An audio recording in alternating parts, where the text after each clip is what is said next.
Green wrote an interesting article entitled, Why the Missional Church Will Fail.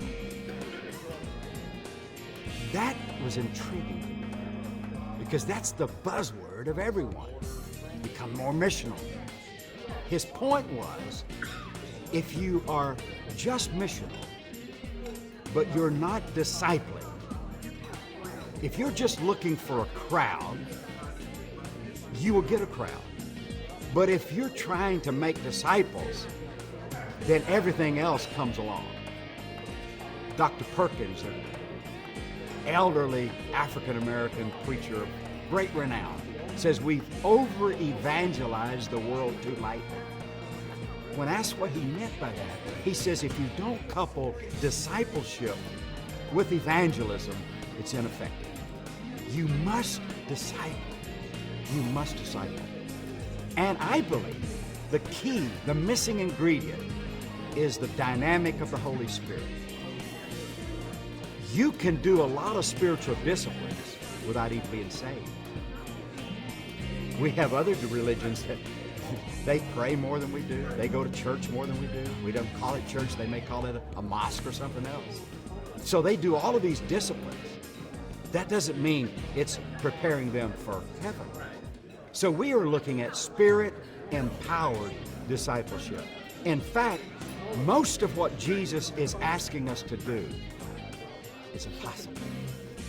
We can't do what he's asked us to do in the natural. How do you love your enemies?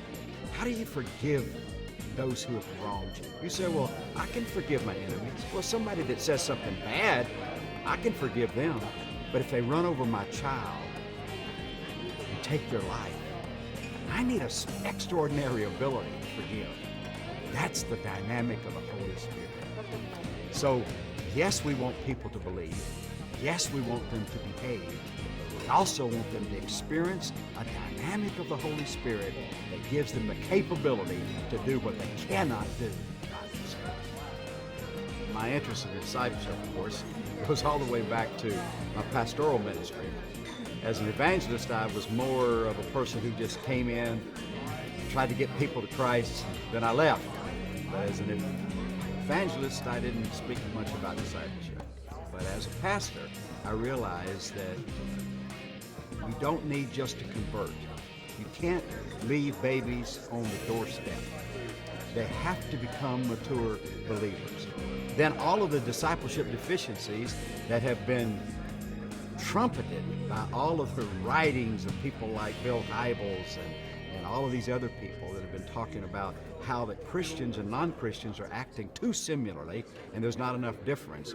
It just becomes imperative for the church to realize we must impart somehow an appetite for people to becoming more like Jesus and less like themselves. That's kind of a simple definition of discipleship. My experience with this particular part of the discipleship ministry, Discipleship Dynamics, actually has a little history to it. I met a guy named David Ferguson. He really got us involved in an approach to discipleship that was more than just learning and doing. The disciple will know, the disciple will do. While there are disciplines that are very necessary, and there are things that we should accomplish, it's more than just those disciplines. They're necessary, but they're not sufficient. There has to be some way, a lifelong process that is Spirit-empowered, keeps us in the game. So you don't get a checklist and say, check, it's all done. And so what I'm hearing today is so exciting. I introduced Dr. Mostert to Dr. Ferguson. They became fast friends, and now we serve on the same discipleship commission out of the huge trans-Pentecostal movement around the world called Empower 21. In fact, Dr. Johan and myself will be speaking in Jerusalem together at the big summit in 2015, Empower 21 2015 in Jerusalem in May. But that relationship and friendship has been fostered around one central theme: discipleship. And so my friends here at AGTS became very serious about discipleship. How do you assess where people are on the continuum? Can you create an appetite for a lifelong continuum from early in their Christian life all the way through? So it's not just age, but stage as well.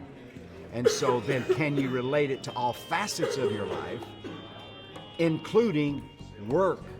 And today I have been so excited to hear the results of the work that they have done with regard to not only explaining discipleship, assessing discipleship, but integrating it into the workplace. So I sat here today listening to those who were talking and to the pastor who just recently talked about how he actually took what he learned at a seminary and applied it in a small rural town and saw life change in people's lives who are just blue-collar workers. To me, that is very important and necessary and something that needs to be heralded and trumpeted to every church in the Assemblies of God and even in other